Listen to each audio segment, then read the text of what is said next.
Hello guys, in this video I am going to show you how to enable Touch ID on the My Audi application.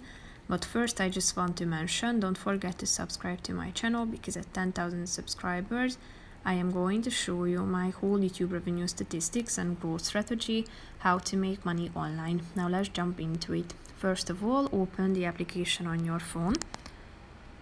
Then tap on the profile button down below on the right side corner of the screen. Then scroll down to the settings section and click on account settings. Then tap on PIN, which is the second option, and click on the first button here, Touch ID. You should tap on this button on the right side of the screen.